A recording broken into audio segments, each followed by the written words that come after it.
Welcome to my channel. నేను ఈరోజు banana juice చేస్తున్నాను. 4 బనానాలు తీసుకున్నాను. చిన్న పాల ప్యాకెట్ ఒకటి తీసుకున్నాను.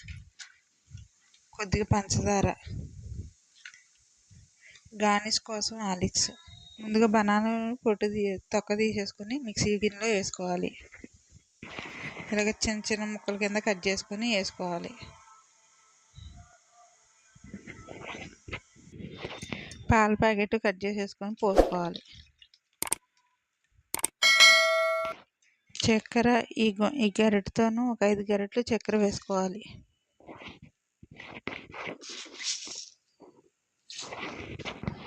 ఇప్పుడు దీన్ని తీసుకెళ్ళి మిక్సీ చేసేసుకోవాలి. మెత్తగా మిక్సీ చేసేసుకున్నాక గ్లాసులో